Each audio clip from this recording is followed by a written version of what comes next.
It should work. So let's start.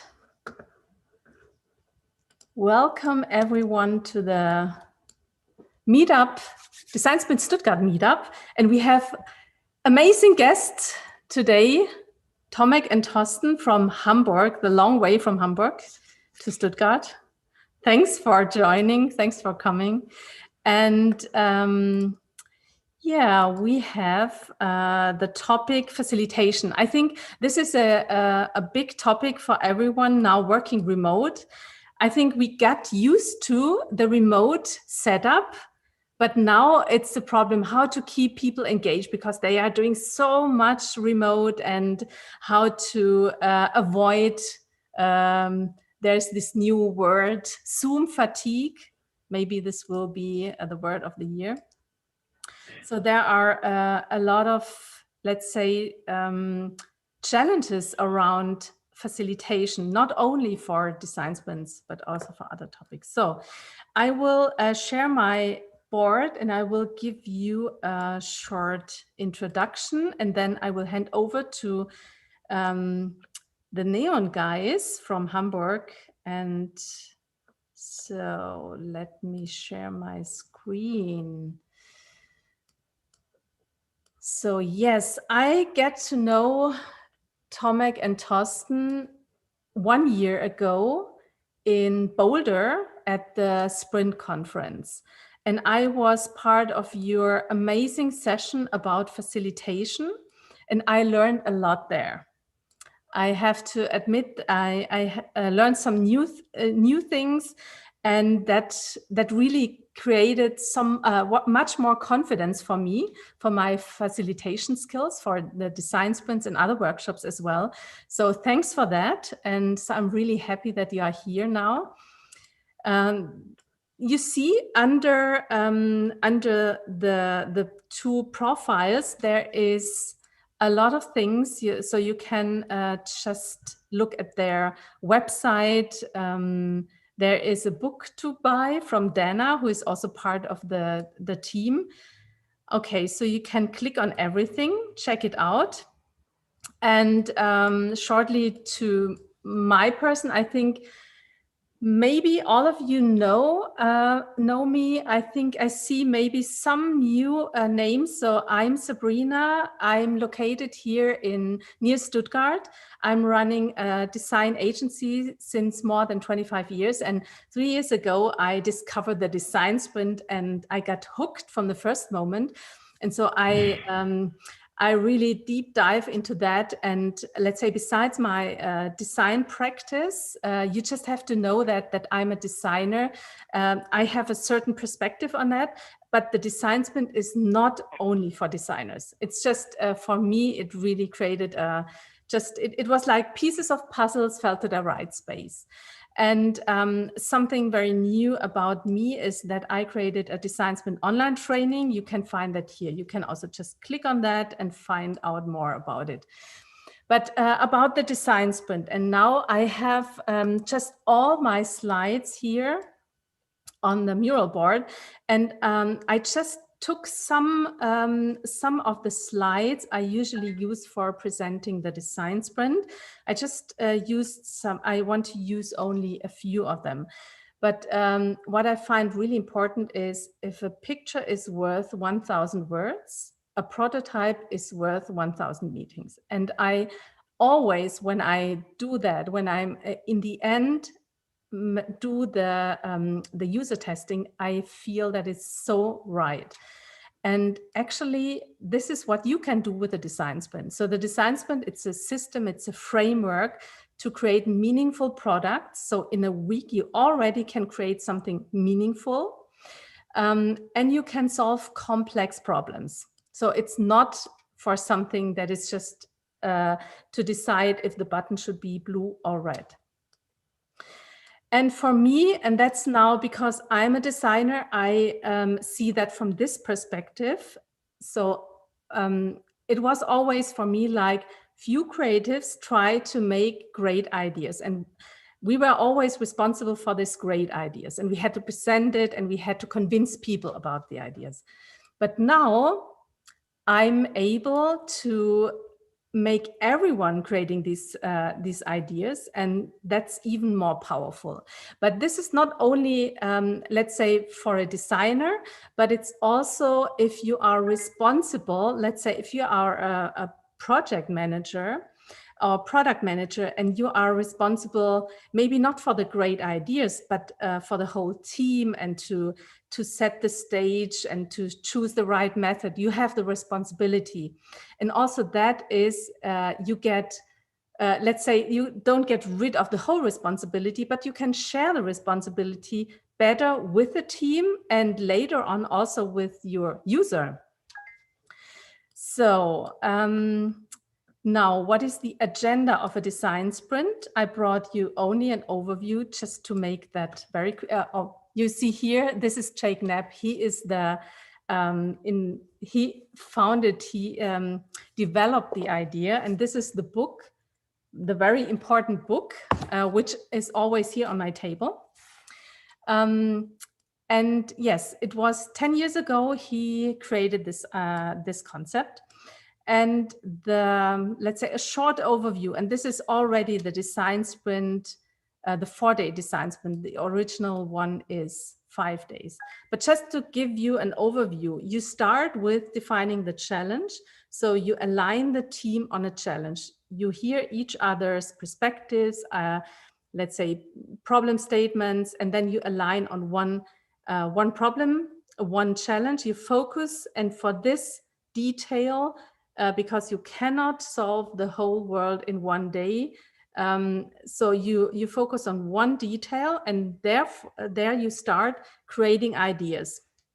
And you you produce a lot of ideas, and everyone creates a concept. And then you start deciding, then you decide on which concept should be tested in the end with the user.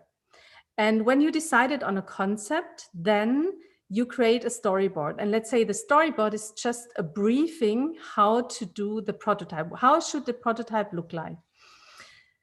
And yeah, then you do the prototype. You have 1 day for the prototype, and then you have 1 day to test the prototype with the user.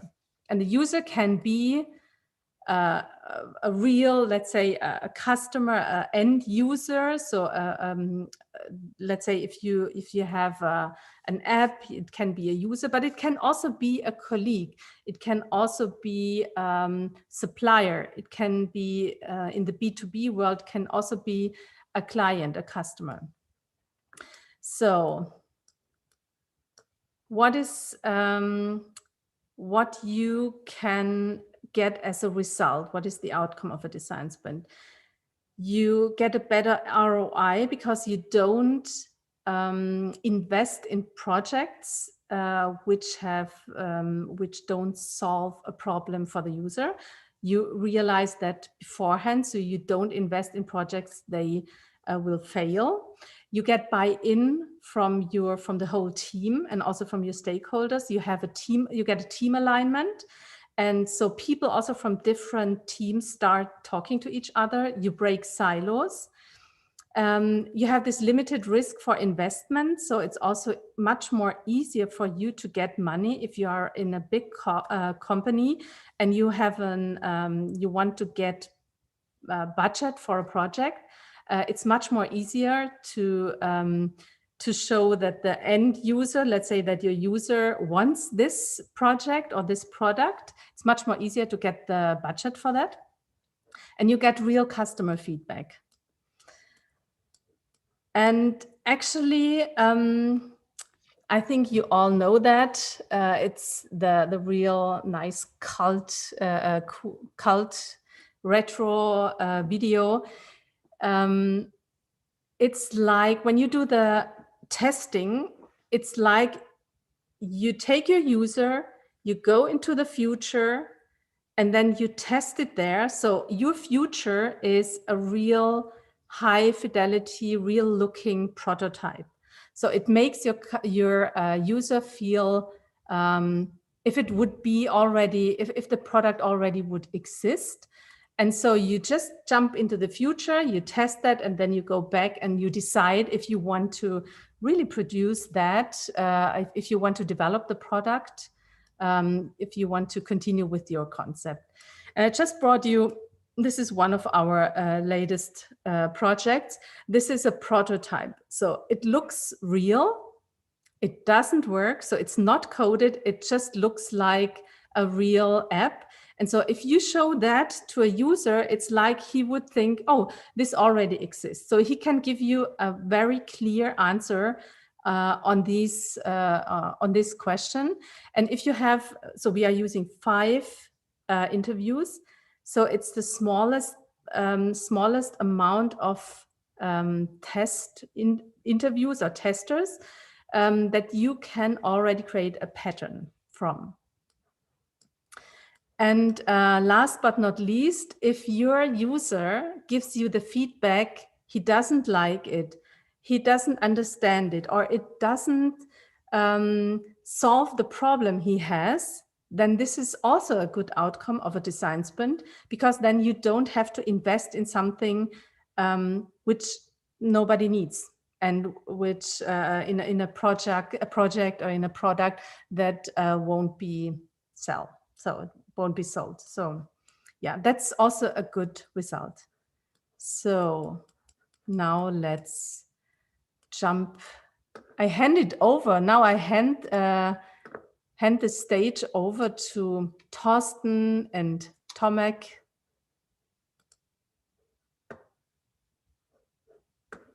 Okay. Yeah, big hello also from me and from Tomek. And I think that, Sabrina, you also put a link to our second board on this board, right? Mm-hmm. Maybe you can show it. Double click. You just can double click on that, and I will put it into the chat as well.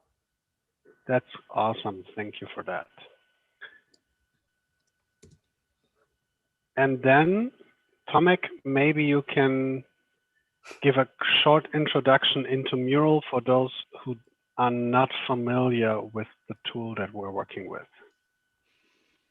Hi, everybody. Warm welcome from me as well. I'm Tomek. My fancy camera, you know, the one that has this brilliant view, is right here with the cable sticking out of it. So it doesn't work. So I needed to refer back to the one on the computer. So that's why I'm a little bit further away from you than I wanted to. So otherwise I would have to do that.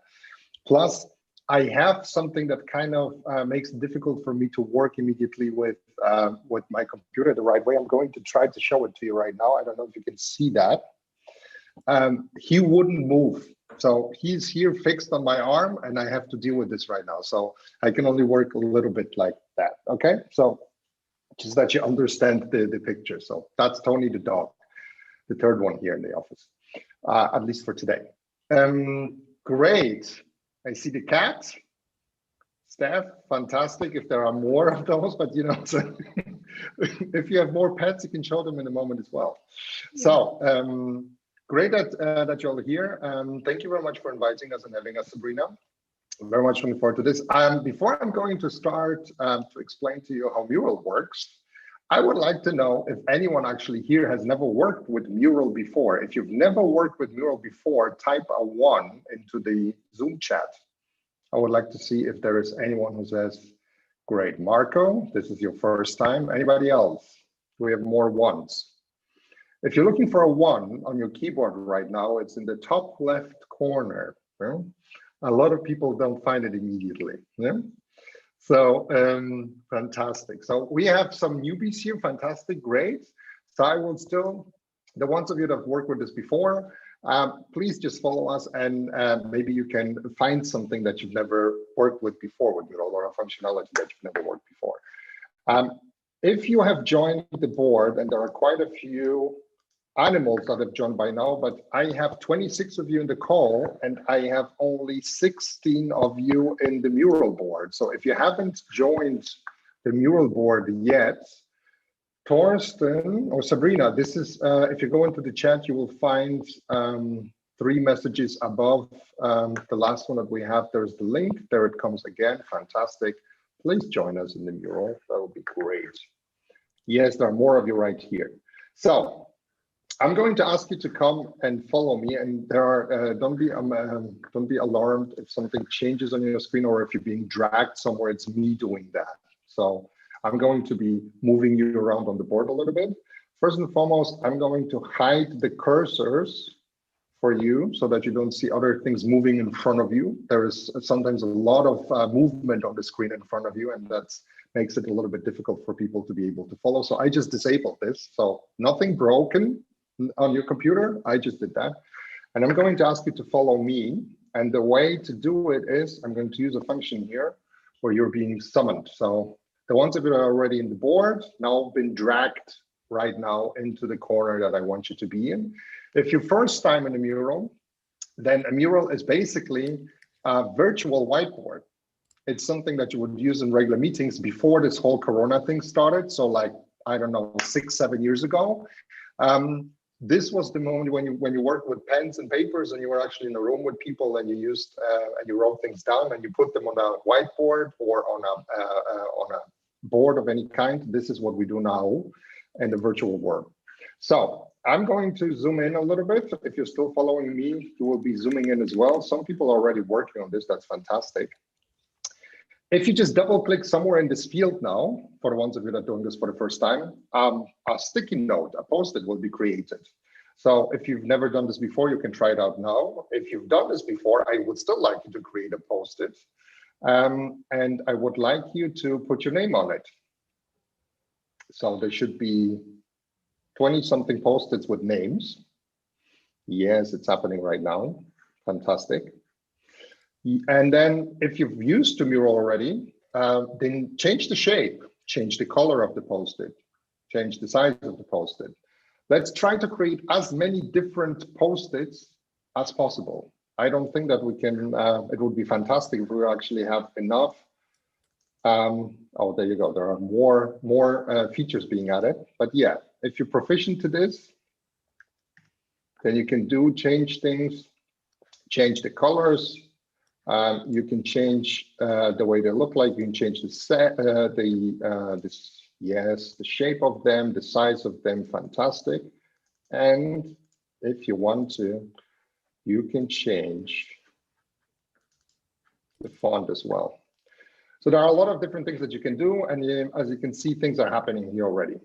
Why am I showing this to you? For the ones of you that are working for this today for the first time, the basic functionality that you need to be able to cover is to create a post-it in Mural and move it around. So you can grab it now as well, the one that you've created, and you can move it somewhere on the board within this. Yeah, if you can move this, then everything works. This is exactly what I want you to do. There you go, fantastic. Yes, very nice. So if you've done this, then you know the basic functionalities of Mural, and you are basically able to work with us right now on what we want to do with you. But Mural can do so much more, and in order to exhaust its vast possibilities, we thought that we would take you in a moment to the next functionality. But before we do that, I actually want you to create more post-its. Now, just find a little bit more space so that you can create 2 more post-its next to them. And next to your original post-it with your name on it, I want you to create a second one. And on it, please type your expertise and something special that you can do, something where you say, okay, I'm an expert for this. And the example in the box, you see that I've written down hostage negotiation. This is not what I actually can do, unless, unless you have a situation in which you would consider a meeting with people that are very, in a high energy discussion, a hostage negotiation, then I do this as well. Now, Marco is just asking, where are actually the post-its with the names? If you are in the right mural, and I cannot see you there because you are for now anonymous, then I'm going to once again summon you to where I am, and then you should be able to see post-its with names. So I'm summoning everybody again.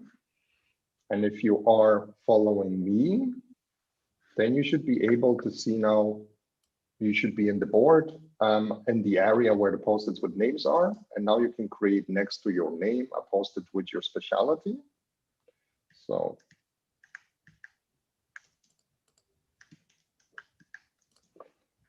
And if you think that this is too small, the text is too small or anything, you can always zoom in, then it becomes bigger, or you can just divide up your words into smaller pieces, then that works as well. Or just drag your post-it bigger, whatever you prefer. We have enough space for that. And then once you've created the first two, so we have your name, we have your specialty or expertise. Then on the third one, let us know how to get in touch with you if you wanted to get in touch with you. For instance, type up just your email address or whatever else you want to have, however else you want us to get in touch with you. Your LinkedIn profile, your Twitter handle, whatever it is, yeah, however you want people to get in touch with you. And then just put these three post-its close to each other in one corner of that space, and we will be ready to go to the next stage. There are things being created. There's a lot of action on this mural. I like it. This is exactly how I like it. How many of you have been in meetings where you ask people to do something, and then you have the feeling that obviously you are still on mute because nothing is happening? If you had that something like this, that experience ever before, please type an exclamation mark into the chat. I would like to see if anyone here had a situation like that before. There you go. Some of this is happening. So, and then you double checking and say, no, I'm actually not on mute. I'm unmuted. People should be following me, but still nothing is happening, right? So that's one of the facilitation challenges that potentially we could talk to you about today. So thank you very much for communicating with me. This is, by the way, our experience. If I have a group of more than 10, 15 people in one call, this is the best way to communicate with people to get instant responses. So some of you are still typing, some of you are still doing this. So we have now 2 murals in which the way of contacting you is also listed. There are some very interesting things that I see here. So, you know, people that are design managers, data and machine learning, but also people that have expertise in wine tasting and hula hooping, which I really appreciate that you shared with us. So that's something that I'm definitely going to be getting back in touch with you, because I'm very much interested in those, right? Steph, we want to see your skills in this call. Yeah, yeah. The hula hooping. You don't, honestly, no. I would be very interested in doing the paragliding in a virtual setting. I don't know how that works, but let's see. Maybe we can at some point get to this as well. So if you're still here, feel free to finish this up or come back to the stage at this later on.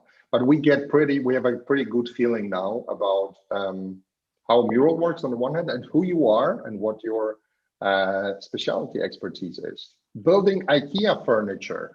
I thought that this needed a PhD degree to be able to do that. So there you go, someone with a very special skill. Fantastic. Thank you for this. I'm going to take you to another box. So if you're still working here and you feel that somebody is trying to get you away from what you're doing, that's me again. I'm going to ask you to follow me, and I'm going to get you right here next door. And if you're thinking that you cannot see anything, once again, your screen is absolutely okay. I haven't uncovered this yet.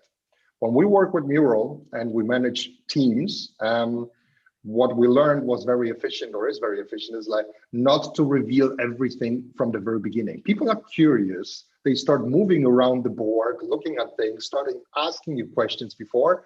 Mural has this fantastic feature. By the way, we are not associated with Mural. We don't sell that. Yeah, but Mural has this fantastic feature that allows you to cover some of the content that you're doing. So it's still covered. I'm going to uncover this for you. And there you see. I would like you to do one more thing. If you're new to Mural, then explore it more. If you've done this before, see how you can do this. I would like you to use on the left-hand side in the black field, there are some icons that when you click on them, there are some features that you can use in Mural. If you click on the image feature, there will be on the left-hand side a search bar that opens for you. And you can type now whatever you're looking for in English, and there will be images that pop up like this. And if you finish this with a GIF, whatever the search item is that you have, then it's going to show you GIFs. So what I would like you to do is now use the image search with the GIF function and post in here a picture that best resembles your current mood. How are you doing right now? Share this with us with a GIF, and let's see how it goes. So we have some very happy people. We have some Christmassy people. There you go. We have some people that need a break or are taking it right now, or it's maybe the virtual. Oh, right, there's more coming up. Yeah, I have only this, but I'm toasting you right now. Whoever put it there, yeah, I can fully, it's my sentiment exactly. Yeah, there you go, more of you. So this is like a happy hour thing, right? Fantastic. Oh, come on, this is not as bad, I hope. Or you've been, this is the Zoom fatigue picture, you know? This is how it looks like for a lot of people. If this is your umpteenth meeting today that you're doing in front of the computer, I salute you right now with this non-alcoholic beverage for now. I would wish it was alcoholic, because you're still here and it's 6:30 in the evening. Yeah, so wow. There are more coming. So the ones of you that are new to Mural right now, and you're still figuring out how to do it, I'm just going to let you know once more. On the left-hand side, there's a black bar with icons on them. One of them looks like an image. If you click on it, the image search opens up, and then you can look for images. If you add GIF in the search field, then the GIFs will show up, and then you can put them in here. And there are more and more and more coming in. One thing that I can share with you right now, and as you noticed probably, we started sharing with you some hints about facilitation here and there as we just went along with this, is never start a session with a tool that somebody might not be familiar with without giving them the chance to actually work with that tool and figure it out before you do the first real thing with them. That causes a lot of anxiety with people. We've had very bad experiences in the past with that. And even if everybody says we've worked with this before, still have something that to break the tension and do something with them, something fun, like give picture search to show how they feel about this, and then figure out whether they actually really can do this or if they're just saying that they did that before. A lot of people work with Mira, for instance, and then they go into Mural. Mural works very similarly, and intuitively you can find your way around it, but it's also sometimes helps just to show them a little bit more to do with that. And once you know that everybody feels, there you go, Sabrina. Once you have a situation in which, once you have the feeling that everybody feels comfortable with the way you actually want to start working with them, because this is where the action is going to take place and nobody needs to figure out anymore how to create a post-it or how to move things around or how to delete them. That's the moment where you actually say, okay, let's start doing things together. Yeah? Whenever you have the feeling that people are tired or anything like that, the give search is an icebreaker that we frequently do also in the middle of a session. Just create on the board somewhere a space for it later on, and whenever you need it, you just go there and you do this as an icebreaker in between. But give it a topic. If you do it in the middle of a meeting, of a virtual meeting, where you have the feeling that people feel tired at that particular moment in time, and you're just doing this, for instance, as the first thing after a coffee break, then you ask them, find a GIF that shows you after the third coffee mug in the morning. How do you look like then? So just give it a topic and make sure that everybody does the same thing. It's way more engaging and people enjoy it a bit more. So this is how we work with that. This is what we do. This is how we deal with Mural. And if you have any more questions about this, we can take them up later on when we get to our interactive bit. But I'm going now to hand over to Torsten, who's going to do the actual work with you. Okay, I'm here just for fun. To jump right into our session, I will summon you here. And as Sabrina asked us to basically give you all of our knowledge, and we would like to do it as effective as possible, it would be great if you write down what are your key questions when it comes to facilitating teams, facilitating workshops, facilitating meetings. What are like the key challenges or the key questions that you would like to find our answers for here today? And I'll give you for that 3 minutes. I set a timer and you can go.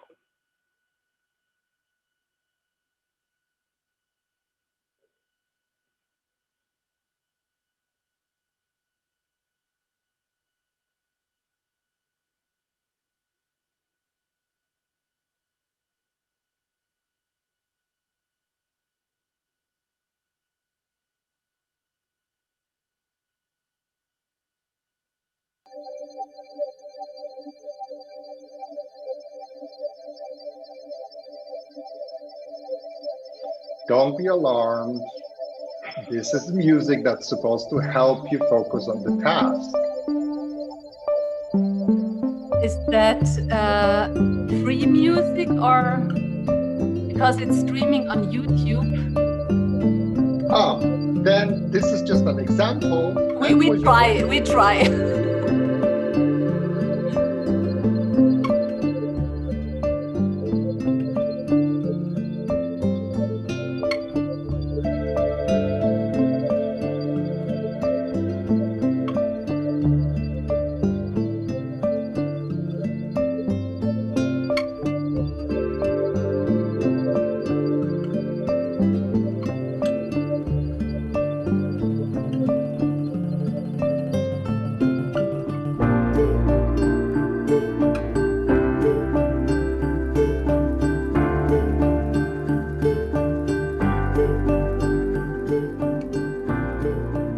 One thing, if you write something like, I would like to get inspiration, if you could specify it a little bit, like what would you like to get inspiration for, it helps us to be more helpful for you guys.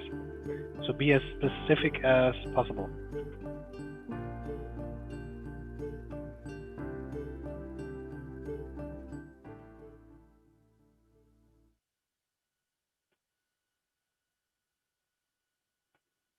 So you got 45 seconds left. Use them wisely.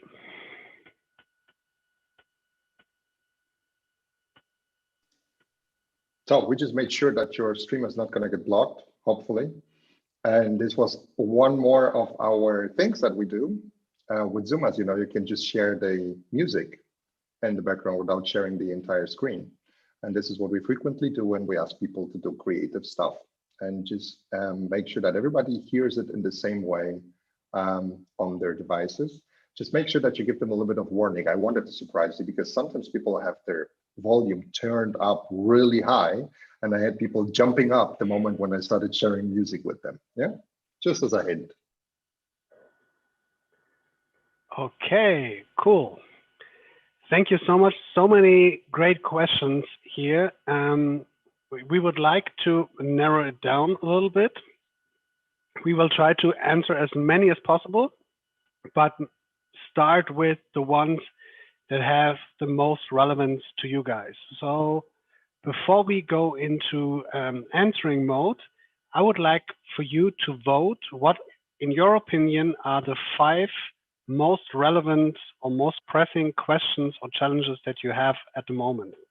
For that, I will start a voting session. Each one of you can vote on one of the questions by just clicking on the question or the sticky. If there's one question that you really would like to have an answer for, you can also put more than one vote on one sticky. I will give you 1 minute for that and the 5 votes, and you should be able to start voting now. If you have a problem, please write in the chat. Make sure that you click out of the post-it that you were typing in. So if somebody is still in the post-it that they've created, others won't be able to click on it. Yeah.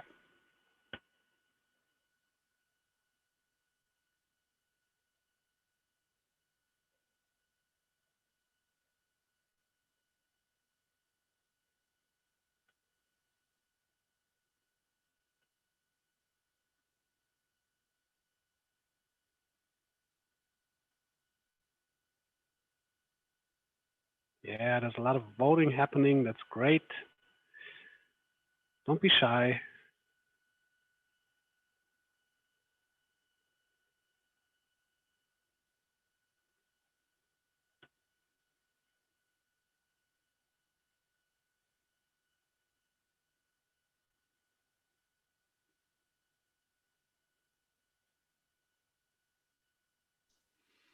Just added a little bit more time for you to make up your mind. Ah.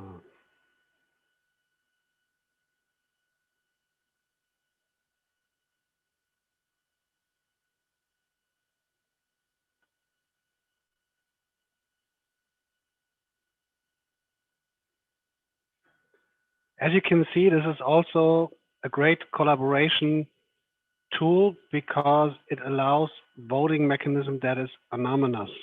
And for some cultures, that's even more important, that if the management is in the room or the executives, to get an honest opinion from teams, it can really help that you don't see who's giving which vote, to get an honest feedback.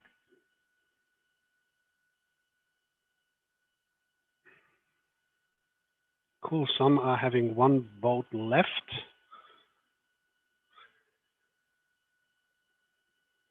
Cool. So then I'm ending the voting session now, and let's have a look at the results. Drum rolls, and here we go. The one with the most votes, how can I get and keep people participating actively? Number 2, take care of people who have technical issues without slowing down the group. Then how to connect with each other if you don't have a lot of time.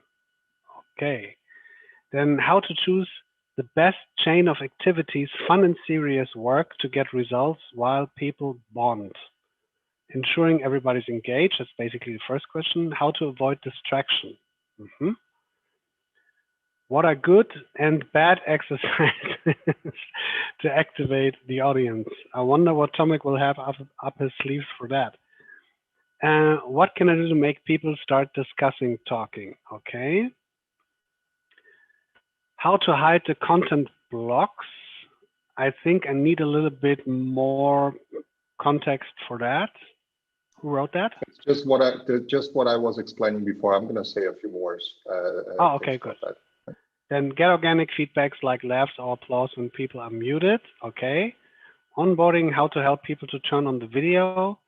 It's also like the technical question. Find new ways how I can alterate the moderation of the workshop, and how to keep people engaged. So let's start with the first 5 rows.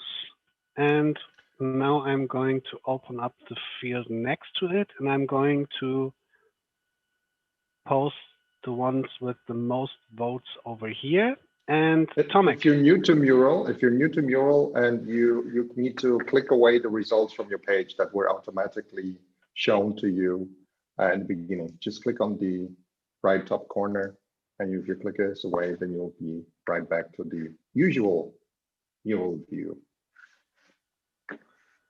So, okay, so let's start with these questions that we have, and I'm going to summon you. And Tomek, would you like to start? Oh, before we start, maybe just one short definition from our side. So a lot of people talk about facilitation these days, and we figured out there are quite a lot of definitions out there. For some, it's simple moderation, like standing in front of a group or something like that. And we at Neon, we sat down together this summer and we had a discussion internally, how do we define facilitation for us? And what we came up with is making it easier for teams to collaborate, make decisions, and achieve goals. So this is our job when we are in a room with a team or a group of people, either maybe a meeting or maybe a workshop. Our job is to make it easier for the teams to collaborate, make decisions, and achieve goals.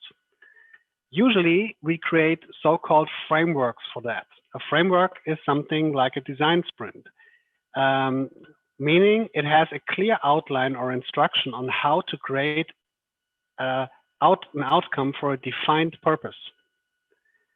Sometimes you have like pre-existing frameworks like a design sprint, which you can just use and basically execute. Sometimes you have a specific kind of challenge or problem where you need to make either adjustments or come up with your own framework. So these are basically the 2 things that Neon specializes in facilitation and creating or adjusting these frameworks. So just that you have like a little bit of context on when we're answering your questions on from what perspective we're coming from. Okay, so Tomek, how can I get and keep people participating actively? What do you say? No idea. No, first and foremost, it very much depends on which situation you are in. So let's understand, let's think for a moment, what kind of situations can you be in as a facilitator? Are you facilitating a huge gathering, a huge meeting where there are more? Huge gathering for me is 50 plus people, because this is the moment where I cannot normally, as a one single facilitator, get in touch with each and every person individually. So what is your starting point? How big is the group? That's the first question. If you have a meeting with 7, 8, 10 people, you can actually engage with individuals immediately. And then the second question that you need to ask yourself is, are these people there because they want to be there? You have probably experienced situations, particularly in companies, where people are basically invited to a meeting and they have to be there and they sit there and it's just like, okay, I need this hour to get over, to finish, and then I can get out of here and move and do something else.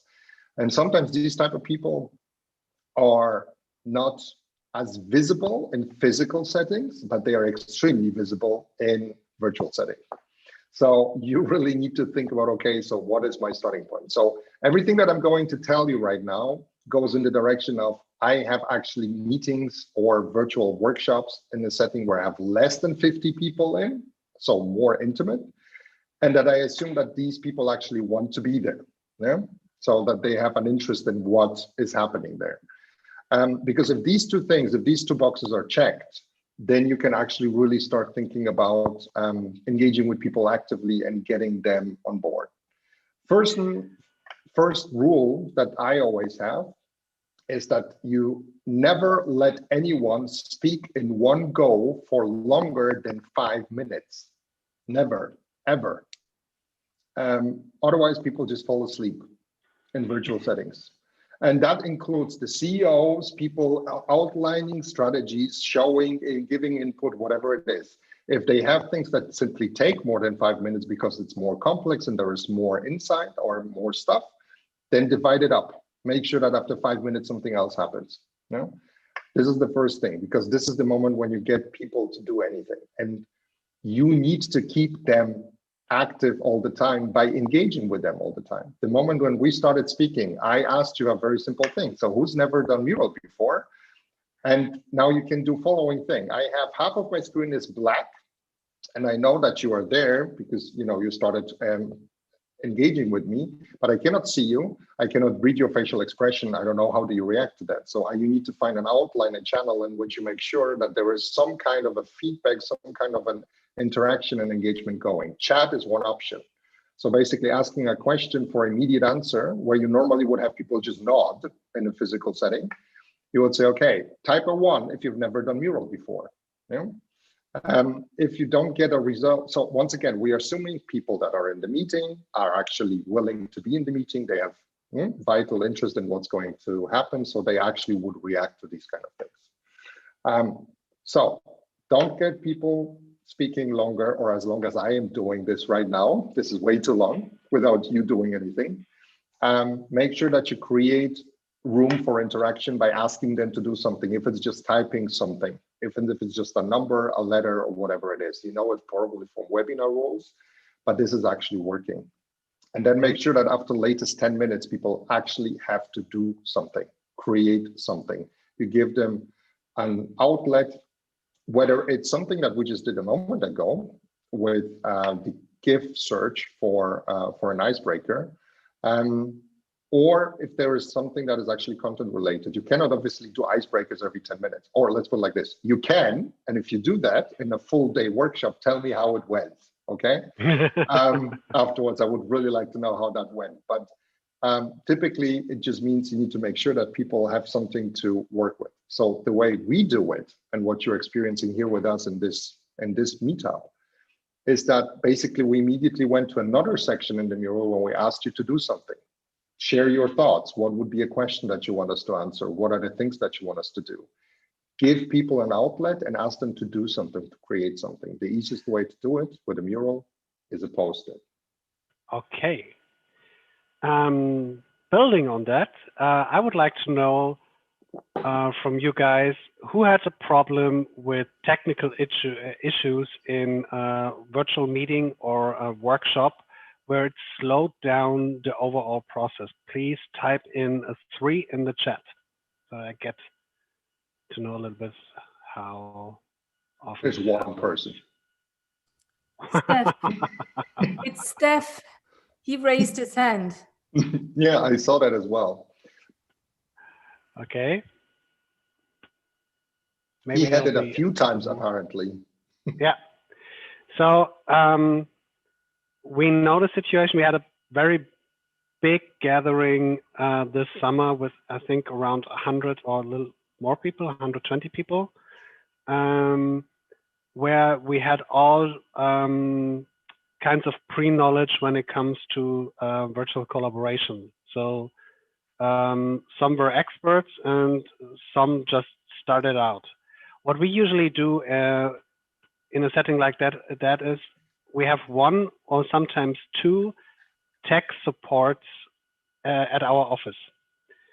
So we have somebody that people can reach out to. So while we facilitate, we can basically put them into another chat room and say, because usually simultaneously to a workshop with a big group, we also have a group chat like Teams or Slack, where we have different channels, and then we have like a support channel, and then they can go in contact with them directly and sort it out while we won't lose time. And this also is important when it comes to, let's say, more traditional or more senior people or executives. So we have a workshop in 2 weeks from now with C-level people from a big enterprise. If I would put them in a decision, in a situation where they would figure everything out in front of everyone else, it would create a kind of pressure. And as a leader up there, you don't want to seem stupid in front of your whole team. So in that situation, we make sure that we talk with each one individually before we go into the workshop. And I use it also to basically get to know them a little bit better so that I know in which kind of situation I'm running there. So I use it, I combine it with an onboarding interview. Say, hey, we're going to spend 2 workshop days together in 2 weeks, and I want to make this time as valuable as possible. Can I ask you some questions? By the way, I'm noting everything that we're talking about in Mural as we speak. Can I show you the tool that we're working with also in the workshop later? And then they can experiment. Can we ask all the dumb questions? I can repeat it like 10 times if it needs to be repeated like that. And they feel more secure when they're in the actual situation in front of us. Maybe Steph can just explain if there's a special tech issue, if there's something else, Steph? Yeah. Yeah, I mean, it's kind of a classic. The one thing I've noticed is like the group is as slow as the slowest members of the group, basically. So if you start the workshop and it's of course on day 1 and you have 2 people who are super slow, they can't put the camera, they can't turn on the sound, they can't whatever, nothing works. It can really break the dynamic of the workshop because you need to take care of them. And yeah, so one thing we do, we kind of create a breakout room and we send them to the breakout room with a co-facilitator to figure out. But there is kind of some kind of public shaming in the ways like, you have to go to the breakout room because you are just too bad with computers. So it's something I need to find solutions for. Yeah. An alternative that Tomek did is he made a game, a small game. So we and you can do this like a pre-session, either a day before or the week before, where you say, hey, let's just schedule 30 minutes. And I want to show you the tool and basically practice the technical setup. And he has a big world map in, Tomek, you explain yourself, that's better. I need to explain myself, I think so too. It's all fine. What I typically do is I always start the session with a big group with a separate mural board. There is no content, nothing else. And in that mural board, there is a topic that I want to do it with. We do this for the first 15 to 20 minutes, particularly with groups that have mixed expertise that did not work with this before. I asked them to complete a particular task. In my case, typically it's a world map. And right now I'm asking people, if you could travel, where would you travel to? And then they put it wherever on the map. They need to put their name there. If I have a big group for me, once again, it's not only above 50. The moment where I'm not engaging with every exercise with every individual person, that's more than 15 people in a virtual room. And then I just ask for examples. Then I say, okay, we have someone in South America. Who went there? Did you actually go there before? Or would you like to go there, and why? So I just make some conversation with them. At the same time, I'm asking people to do more exercises with the actual tools. I'm asking, so whichever post that you put there, I need you to now create the same post-it, but as a round one with a different color, delete it again, move it somewhere else, things like that. And it's very important that you use like these light-hearted topics to do the exercise with the tool instead of jumping right into the actual topic, because that releases some of the tension and that's more playful. And if you're too stressed, if you're like in sprint mode and like, I want to keep my schedule, always schedule something before the actual sprint or workshop. Yeah. So it'll save you time in the end. Those 15 minutes up front, these are the best invested 15 minutes that you have in that meeting, because that, as Torsten said, it saves you time afterwards. Sometimes we need half an hour. Sometimes we need 30 minutes. Yeah. You will always have someone who will then still have an issue with that, but that someone hopefully is being taken care of by someone if you have the luxury of providing tech support. We frequently do things as a co-facilitator couple, as you see it right now. So one person is doing one thing while the other one is taking care of that. The last big meeting that we facilitated, and let's change the word big, large, vast group. We had 125 people for a half-day workshop. And then we had 3 people doing nothing else than tech support, with a dedicated channel, the way Torsten just said it. And then we could have just focused, we were able to focus on the content and moving things along, and everything else was solved elsewhere. So somebody wrote how to connect with each other if you don't have a lot of time. Whoever wrote this sticky, can you give us a little bit more context on that?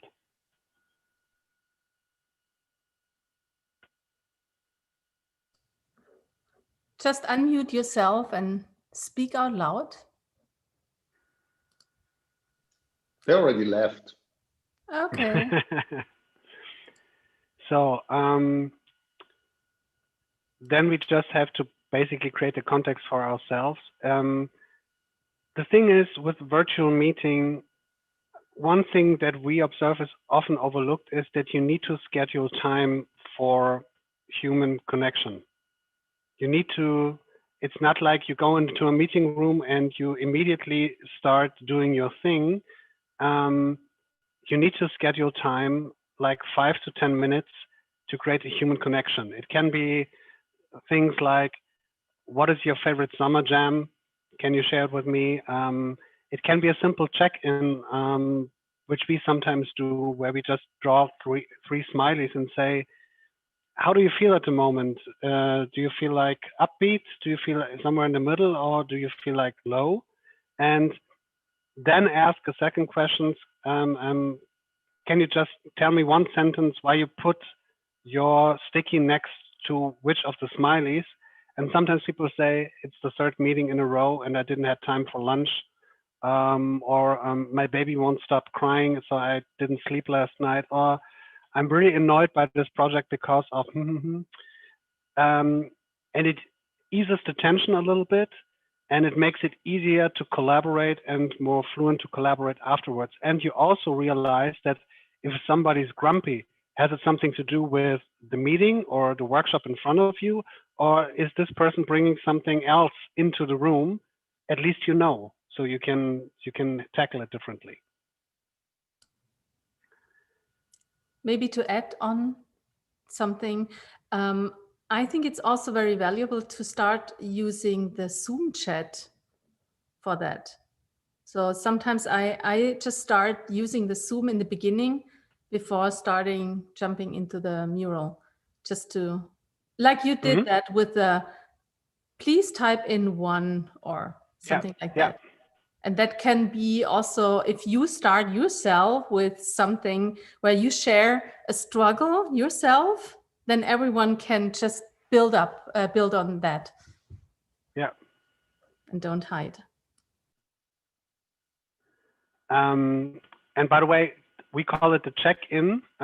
We also do check-outs. So after the workshop, we also ask them again, so how do you feel now? And it also gives you an indication of somebody is more unhappy after the workshop than before the workshop. If you should have like, should go or call this person afterwards and say, hey, I noticed that you're not as happy as before. Should we have a talk? So it's a simple tool, but it's we experience that it's quite effective. So Tomek, how to choose the best chain of activities, fun and serious work to get results while people bond? That's a question for you. Well, that's also a question where we could have, write a book and have half a week of a workshop with each other and work these things out. So there is not an easy answer to that, as you probably can imagine. But what is really important from our perspective when we do this is that you always have a break somewhere in between, that you provide surprises, surprise people in a meeting with something that they don't expect in that particular meeting to happen. And it can be anything. It can be one thing that I'm going to do with you right now. I'm going to ask you now to get away from your computer for 15 seconds and come back with something yellow and hold it into the camera right now. Please do it now. Get something yellow and hold it into the camera. Anything. And you have another 7 seconds to do that.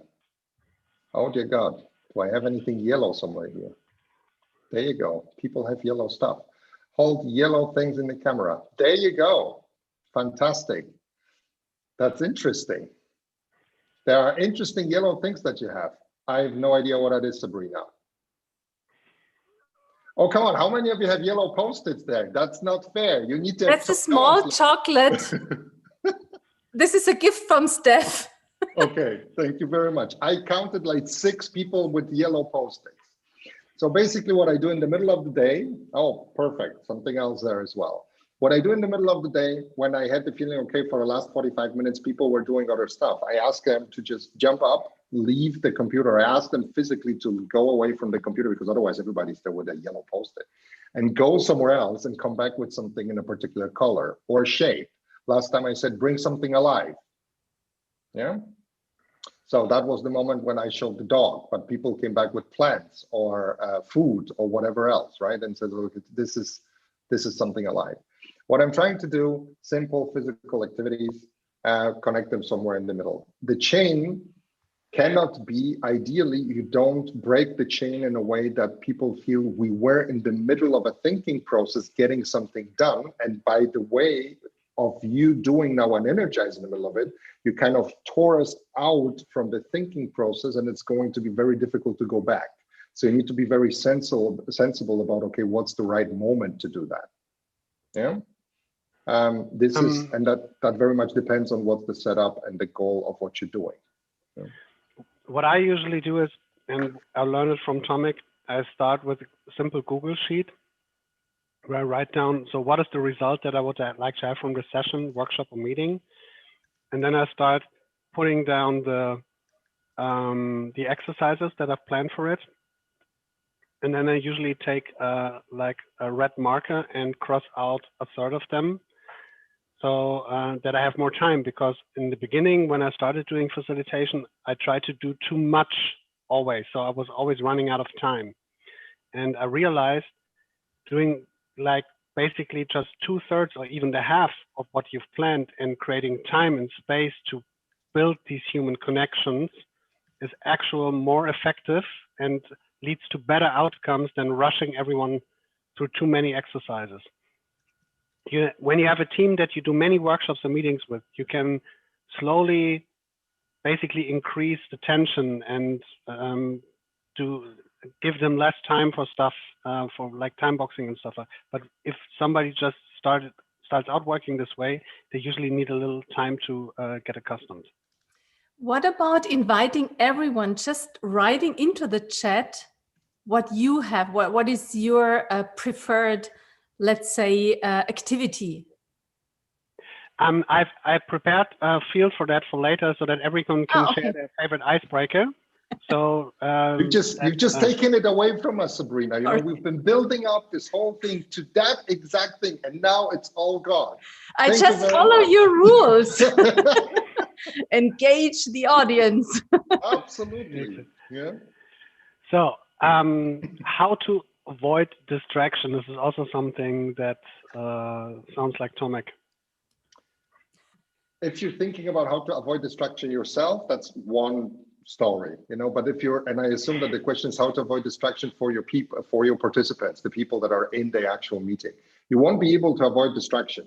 You have no actual influence on what's happening in a virtual setting around them.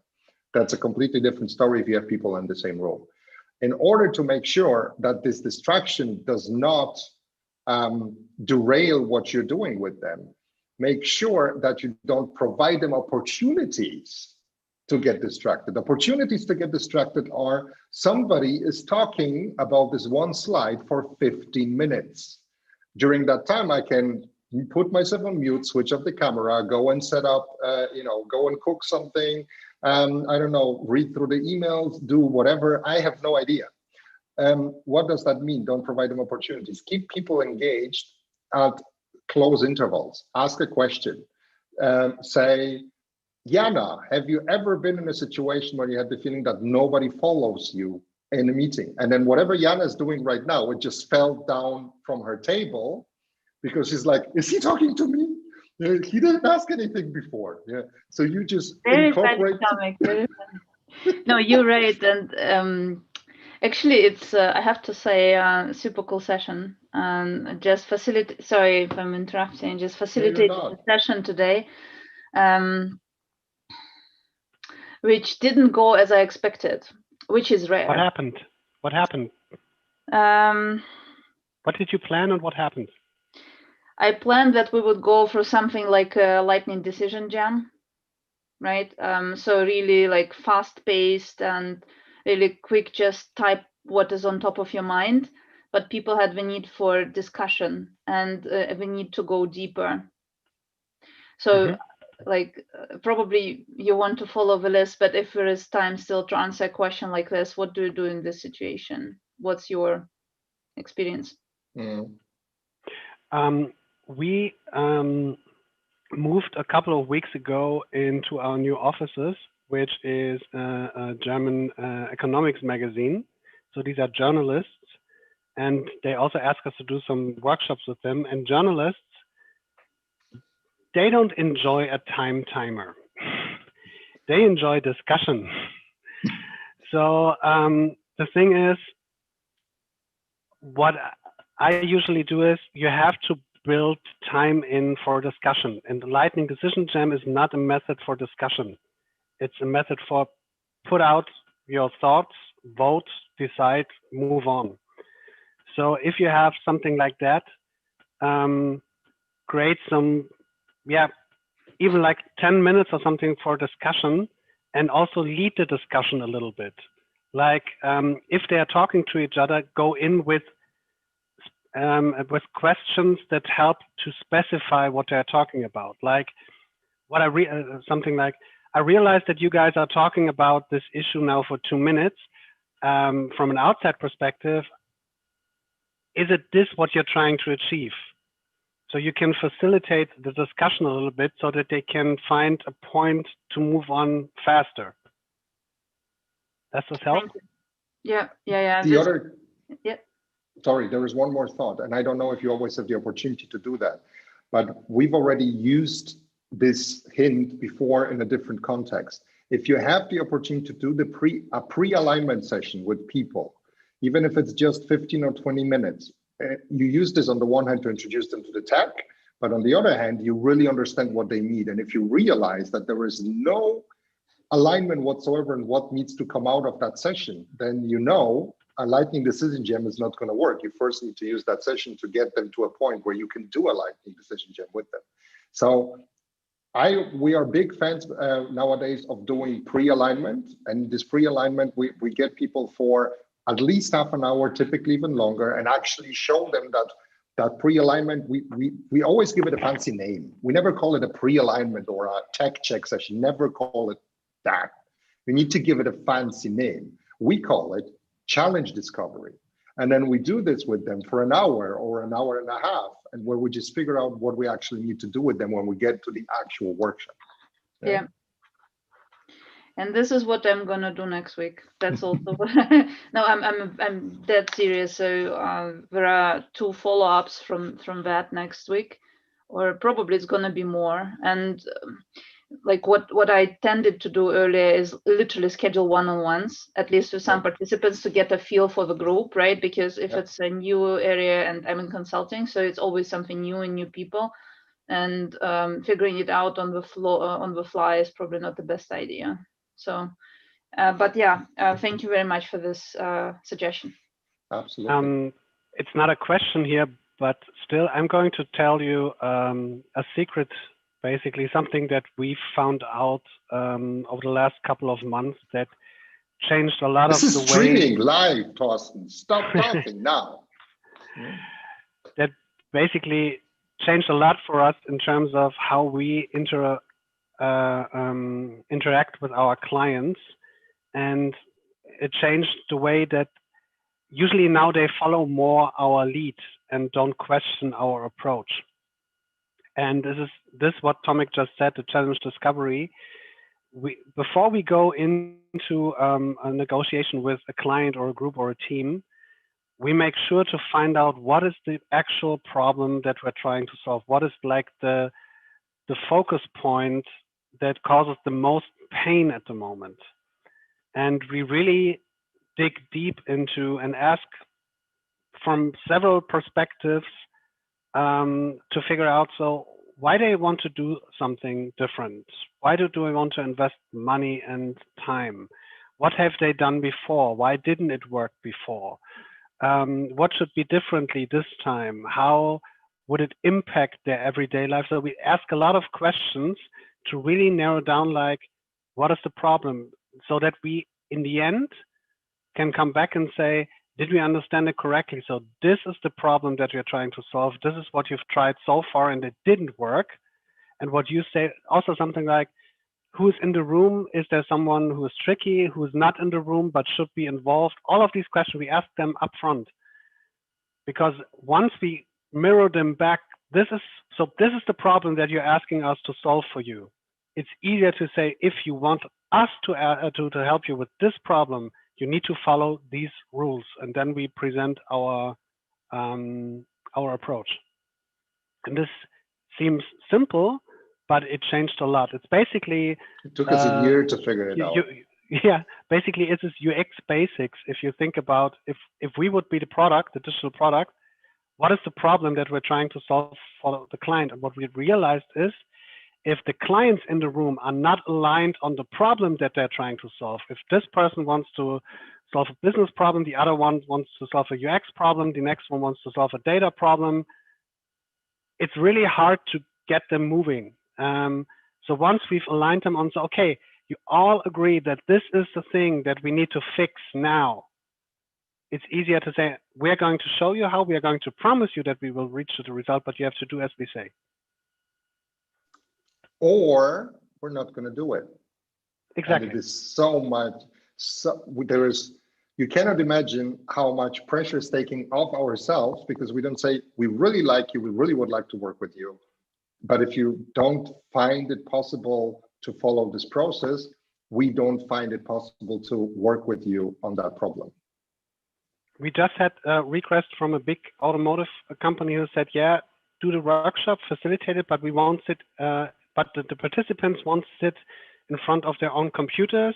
They will all sit in one room and you have to facilitate it like remote. We said, yeah, and we will be on the screen and we are supposed to operate Mural for them. So somebody in the room will say something and we're supposed to type it up for them. And then we looked at them and it's like, it's a fantastic idea. Tell us how it went. Yeah, Yeah, because we're then not we gonna can't do help it. you.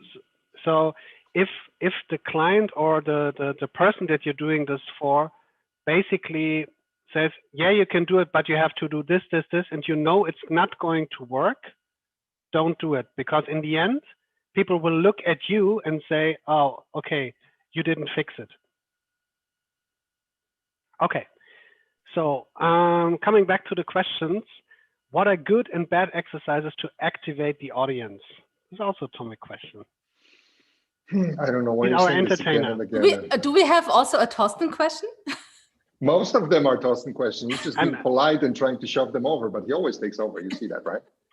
So I'm that's just okay. commenting. I'm just commenting in between. No, that's good. Honestly, guys, anything that Steph, make sure that you get something nice to eat. It was great to see you. Bye. Say hello Bye. to Egli. Thank you so much for the super nice session. Really, really cool. Cheers, guys. Cool. Thank Bye. you. Bye. So if you get people to do something and you get them to being active, there are not really bad ways to do it. So this is the way I see it. But what you shouldn't do is, once again, I'm going to connect it to my last answer. If you provide them options to actually derail the session after whatever you did to activate them, or provide them options to actually not come back to what you're doing, which I had before, that's a little bit tricky. Yeah. So whatever keeps people focused on what you're still doing and at the same time energized. What I did in the past, typically, you know it yourselves, long hours in front of the computers. The best way to get people to feel better and refreshed is actually to get them away from the computer. But how do you do it and make sure that they still come back? The way I do it, I started doing physical exercises with people. But I said we are in a workshop, so we are right now, this is not a Jane Fonda or yoga class video online or whatever it is. So this is not aerobics. If you don't feel comfortable, switch off your camera for this now. And I want you to stay in the same room, but you're not supposed to look at the screen anymore, or basically get up, move away from your desk and start doing exercises with them. I do it for a moment. I always leave my camera on and I say, okay, if you have something, if you want to laugh, look at the camera, yeah, and just try to repeat what I'm doing. And then I'm doing some things with them. I always incorporate something, I need to keep something secret. So I cannot say show because us? it's live. Can you show us? Okay. Wait a second. It's like I have a little bit of a problem right now. I'm going to show you this because you probably forgot, right? But yeah, typically what happens is that I do a few exercises with the people. Everybody's laughing. Yeah.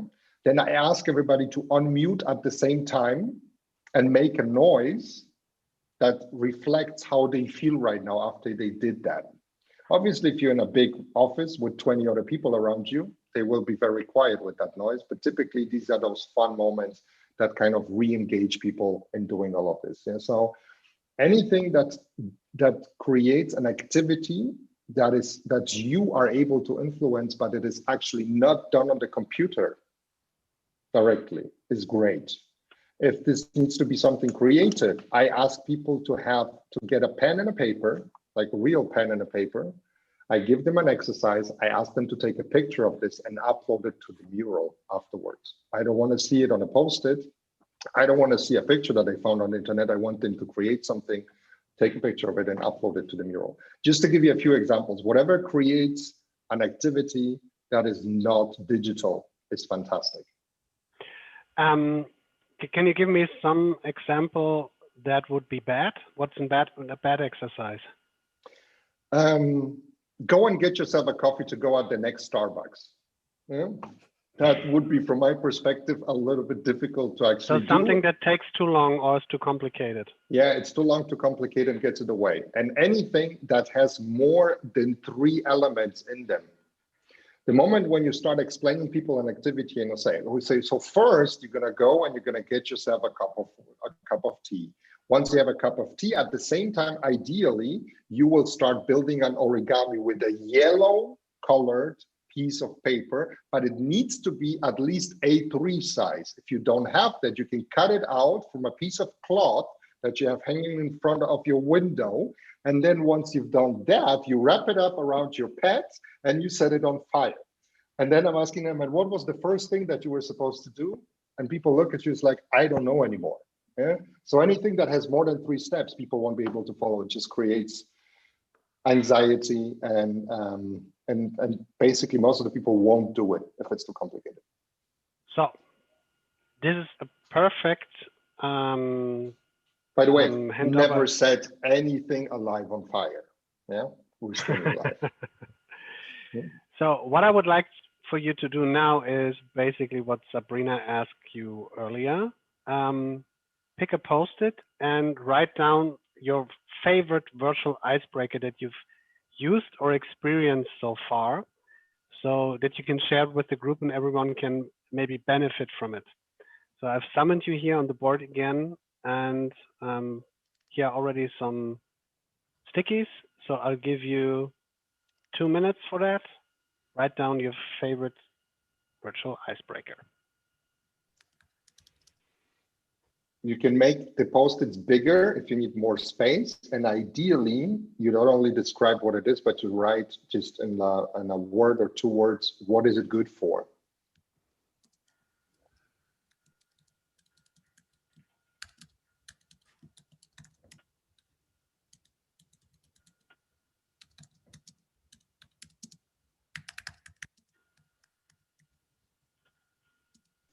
These are some great things.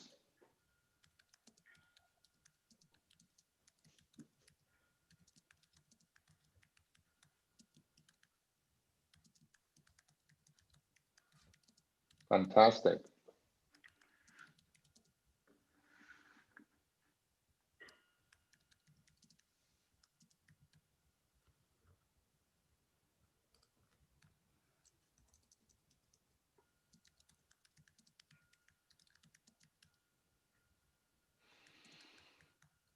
Great. You know what I found out? I just did it the first time 2 weeks ago. While you're typing, I'm just going to share this with you. It was very interesting, and I'm not sure if I'm going to do it again because it was interesting. People did that, but basically I asked them to take a picture of whatever they're looking at behind their screen. Yeah, and then post it into the mural. So I just asked them, so if you were to take your mobile phone, you know, and just put it above your screen and take a picture of that and then put it into the mural. And everybody did that. I'm not sure if that was all real or true, but some weird things are behind the screens of people in the 9th month of Corona. Yeah. Mm-hmm. There's some great stuff here. Perfect. So as a last exercise, I would like to ask you, what is your takeaway from the session? If you will think about it like a suitcase and you would pack something from the session, like an aha moment, an observation, an interesting thing that you took from you, what would it be? Please write it down and I'll give you again 2 minutes. By the way, the ones of you that wrote down those virtual icebreakers that you like, thank you very much for those. We will share this later with you so you can have a look at all of them in due time. Yeah. Yeah.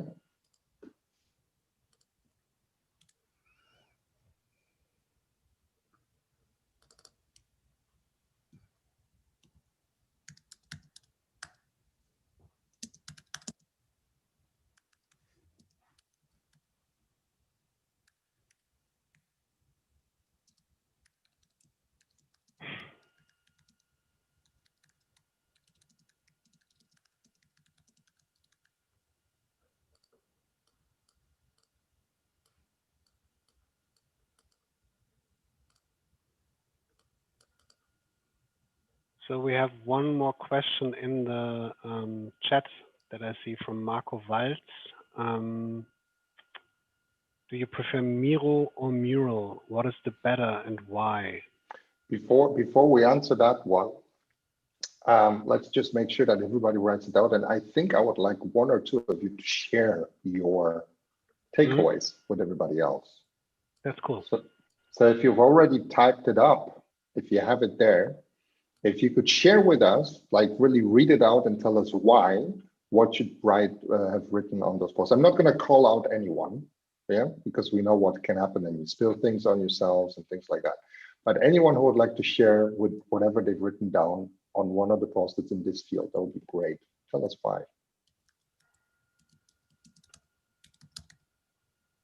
Anyone? I'm otherwise very good at finding volunteers. It's a skill of mine.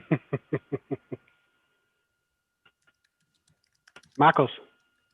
Yeah, thank you very much, especially for sharing your top secret, more or less the problem definition before the workshop. I mean, and that's not to be meant arrogant, it's actually obvious, but I think we much too often forget to really define the problem in a very clear way before. So that was, again, really eye-opening. Thank you for that. Welcome. Thank you. Anybody else? What did you take away from this and why? Angelika? Alignment being the superpower. Absolutely. See, when I said I'm not going to call out on anyone, I didn't say that Thorsten is not going to call out on anyone. So you see, so this is how you can Yeah, jump right in. You guys don't lie, it's true. It's just, it says co-facilitation, particularly virtual co-facilitation, makes it so much more fun. So if you have the opportunity to do that, go ahead and do it. Yeah. Thomas. I have to ask Thomas, the second Thomas. Yeah, that's not me. Yeah, so for me, besides this really important stuff that, of course, everyone I see commenting there, it's also the small thing about this timer and voting, actually, because this is what I was really missing, and I would really use it on my next team meeting when I will be making some interesting talks and idea generation with my people. So that's a small thing, but really also the changer as well. That's cool. Jana, do you have something? For me, it was the surprise. So make sure to include some surprises. I think now I'll be, yeah, more consciously thinking about this upfront rather than doing it intuitively. Great, fantastic. So last chance, somebody there who wants to share something? No? Cool. So then for the final question from Marco about Miro or Mural. We prefer Mural because it has more functionalities for facilitators. So we can do things anonymously. We can cover and uncover things. We can summon people to certain areas. There are a lot of functionalities that make it easier to facilitate a session with a team. And Miro is more like a collaboration-oriented software, and it is great. But for a facilitator, we prefer Mural in that regard. Thorsten, I would actually try and disagree. In the Okay. sense, no, seriously, in the sense that I kind of started also with Mural a couple years back, and then now most clients use Miro, so I kind of had to switch at first, and I was not amused, I have to say. You know, like if you have all your templates in one software, right? Not cool. But I'm noticing that Miro is actually taking up a lot of good stuff. So all the features that you just mentioned, like with covering and uncovering, with being able to invite anonymously and things like that, most of that, like I would say more than 90%, I'm noticing they are coming up with. The only thing which is a bit of a screw up, I wasn't able to add a GIF in Miro, so this is like the next feature they need to build, because this was also, by the way, one of the really cool things that you guys showed today, and it makes a difference, right? Like what I usually do is I ask people to add an icon or just like what kind of meal are you, like do you feel like now a dinner, salad, whatever, right? But a GIF really makes all the difference because it's moving and we as humans react to this, right? And absolutely. I just tried it in Miro in parallel because I have like all my 20 upcoming workshops in there and like didn't work. So I'll need to find out. My observation is that they are now basically catching up to each other. So they are adding features again and again. And when we started with Mural in the beginning of this year, or better said, started to use it more intensely. On a daily basis. Because we started working with Mural a year ago, actually. No, No, not a year ago, 2 years ago. In February 2019. Yeah. So they had a lot of different functionalities there, and they are adding things to it as it goes. And Miro is probably doing the same thing. We stopped working with it basically because we do this. The latest one, and I don't know if Miro probably can do it as well, there's a privacy mode for people creating things. We haven't used it with you right now, but basically, if you switch it on, everybody else is not able to see what you're typing on a post-it, right? So this is something that the moment when I'm in a group and I don't, so like people can do everything anonymously, but still somebody at some point knows that this snail or this whale or this shark is this particular person, and you can just make sure that they cannot read what's being written on post-its. This is a new thing here, and we've used it with Asian teams, and that was the trick to get them to work with that, because then suddenly they were like truly anonymous with what they were doing, and then you just reveal it at the end. But I don't want to go into selling Mural. There are bits and pieces that make more sense. This is what we work with. I'm pretty sure that Mural can do a lot of these things now too. You're saying. Yeah, I also think they catch up very fast. Yeah. But I would like to add something, and that's behind the scene. So for me, Miro is more kind of a software company, and Mural is more. They are more have this purpose-driven collaboration intent. So I think also therefore it creates a difference. Yeah. So as a small thank you for participating here today, we brought two things. The one thing is my colleague Dana and we started in creating playlists on Spotify because it brings us joy, and it's also a kind of way how we got to know each other, and we realized that we have a very similar music taste. So the latest playlist, which is our fall playlist, is here, and you can get it by double clicking on it.